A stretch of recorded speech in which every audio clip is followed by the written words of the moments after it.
오늘 아침 우리가 같이 묵상하면서 은혜 나누실 하나님의 말씀은 구약성경 역대하 13장 10절로 12절 말씀입니다.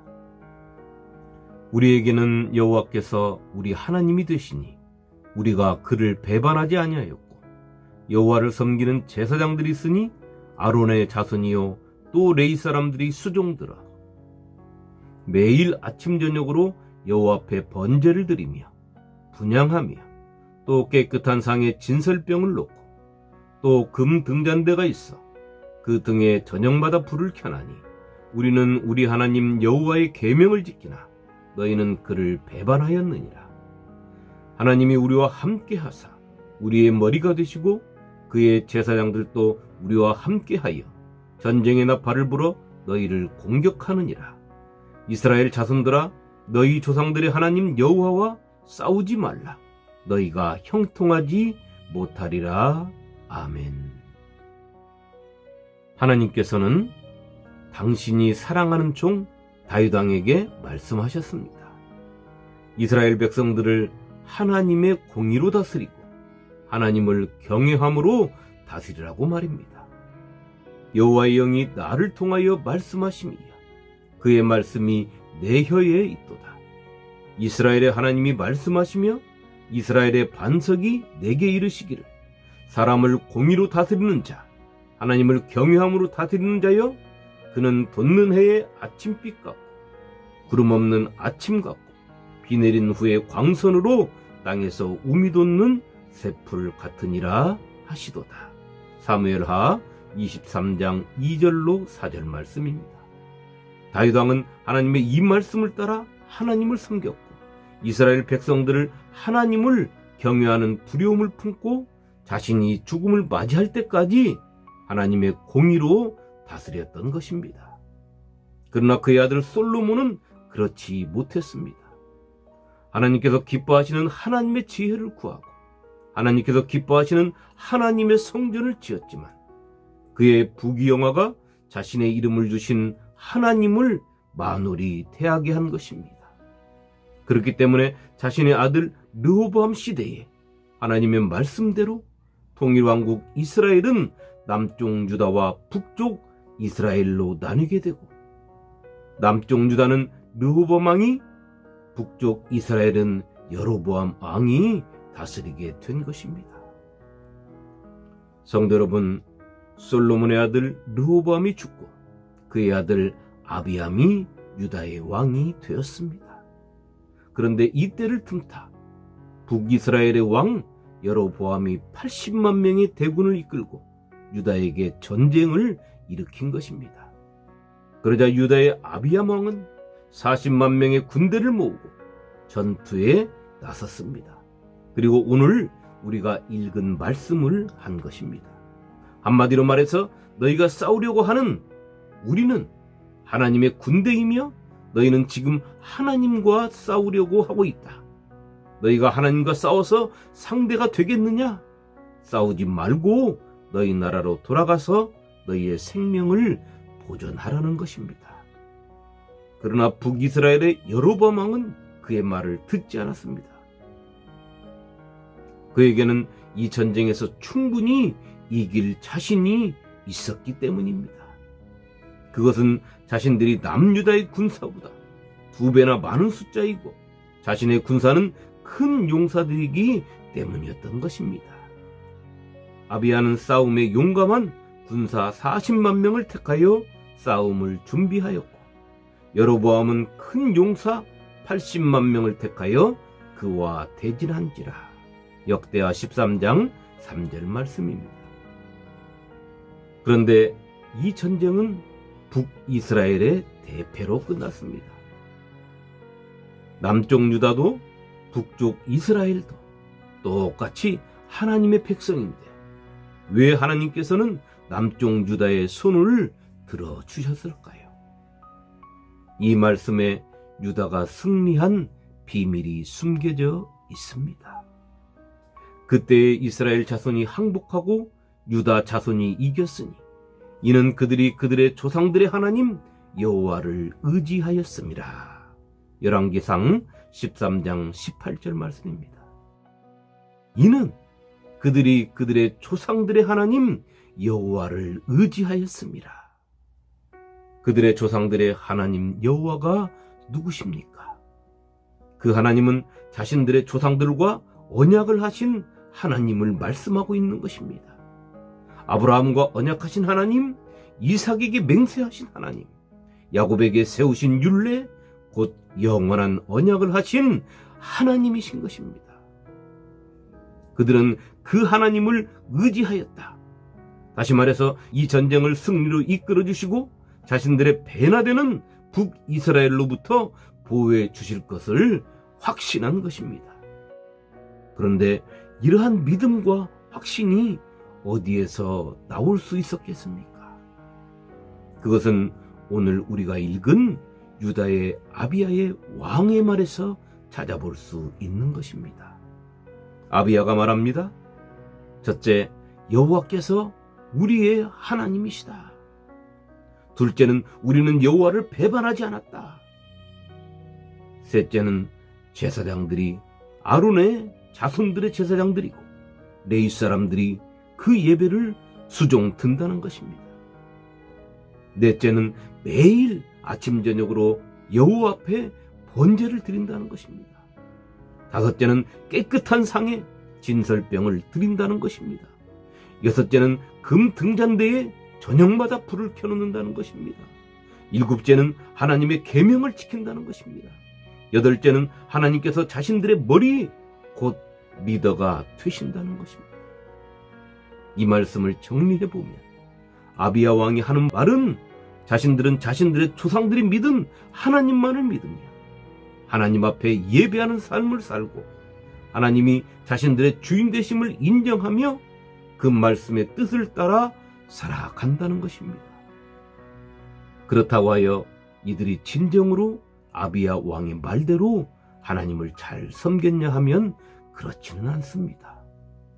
아비암이 그의 아버지가 이미 행한 모든 죄를 행하고 그의 마음이 그의 조상 다윗의 마음과 같지 아니하여 그의 하나님 여호와 앞에 온전하지 못하였으나.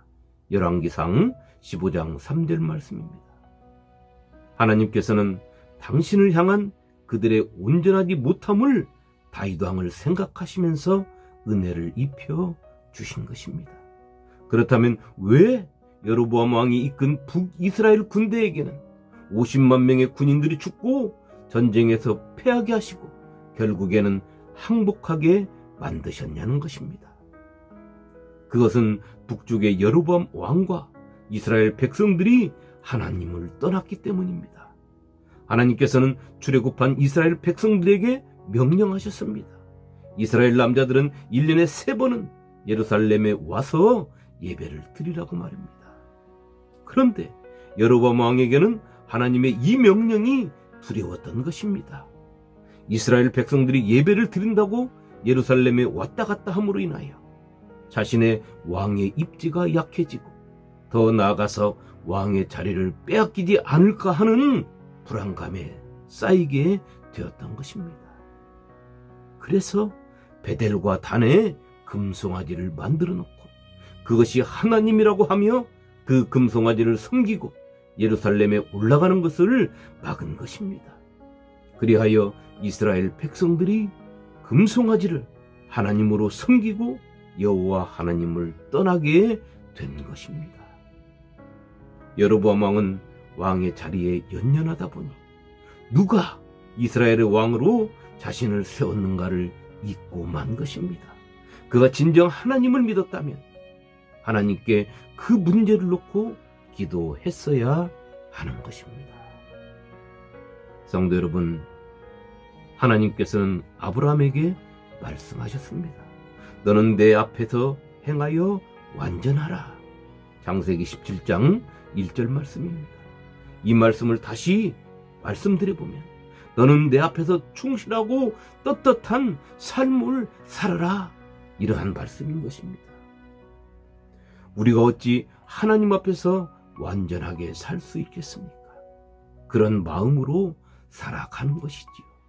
아비야 왕과 유다의 백성도 여로보암 왕과 이스라엘 백성들도 하나님 앞에 완전하게 살아가지 못했습니다. 그러나 그 둘의 차이는 아비아와 유다 백성들은 하나님 앞에서 완전하지 못한 삶을 살았고, 여로보암과 이스라엘 백성들은 금송아지 앞에서 완전하게 살지 못한 차이인 것입니다. 그것이 하나님께서 아비아와 유다 백성들의 하나님이 되셔서 그 전쟁을 이길 수 있게 하신 것입니다. 이는 그들의 조상들의 하나님 여호와를 의지하였습니다. 성경에 이런 말씀이 있습니다. 여호와의 손이 짧아 구원하지 못하심도 아니요 귀가 둔하여 듣지 못하심도 아니라 오직 너희의 죄악이 너희와 너희 하나님 사이를 갈라놓았고 너희 죄가 그의 얼굴을 가리어서 너희에게서 듣지 않으시게 함이라. 이사야서 59장 1절로 2절 말씀입니다. 우리는 누구나 아담의 후손입니다. 그러나 아담의 후손으로는 하나님의 구원의 손길이 닿지 않는 곳에 있는 것과 마찬가지인 것입니다. 이렇게 말하면 인류의 조상인 아담은 하나님께 죄를 짓고 회개하지 못한 사람으로 오해받을 수 있습니다. 그렇지 않습니다. 아담과 하와는 자신들의 죄를 회개했습니다. 여기서 말하는 아담의 후손이란 죄 속에 갇혀있는 자를 말하는 것입니다. 다시 말해 하나님 앞에 회개하지 못하고 하나님께로 돌아오지 못한 자를 말하는 것입니다. 아비야 왕과 유다 백성들이 전쟁에서 승리한 이유가 그들이 그들의 조상의 하나님 여호와를 의지했기 때문이라고 했습니다. 그렇습니다. 아브라함의 하나님, 이삭의 하나님, 야곱의 하나님을 그들은 의지한 것입니다. 그렇기에 승리했습니다. 왜 그렇습니까? 그것은 그 하나님께 언약이 있었기 때문입니다. 오늘 저와 여러분들도 마찬가지입니다. 저는 오늘 이 말씀을 드리기 위하여 많은 말씀을 했습니다. 오늘 우리는 우리를 구원하신 예수 그리스도께서 가르치시고 보여주신 하나님을 믿어야 하는 것입니다. 그렇지 않는다면 우리는 여로보암과 이스라엘 백성들이 하나님으로 믿는 금송아지를 믿으며 그 하나님을 믿는다고 하게 되는 것입니다.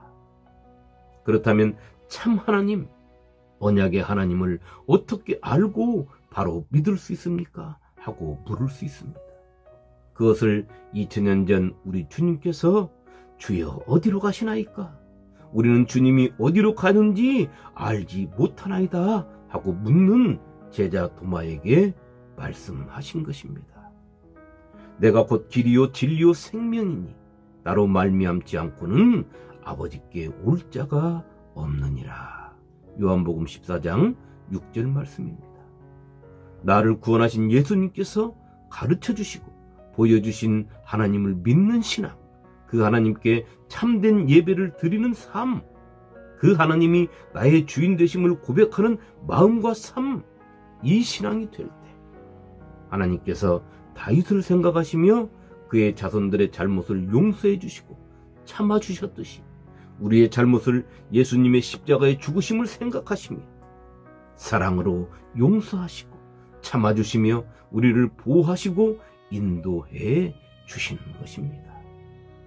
오늘 하루 나는 진정으로 나를 사랑하시는 하나님을 의지하며 하나님이 내 삶 속에서 항상 나를 위하여 내 앞에서 일하시는 것을 느끼며 살면서 주님 감사합니다, 참 행복합니다 하고 있는지, 아니면 나 홀로 무거운 인생의 짐을 지고 낑낑거리면서 사는 것이 정말 힘들다 하고 있는지를 살펴서 이 세상을 홀로 사는 것이 아니라 주님 품에서 하나님의 사랑을 느끼며 사는 복된 성도가 되시기를 주님의 이름으로 축원합니다. 아멘.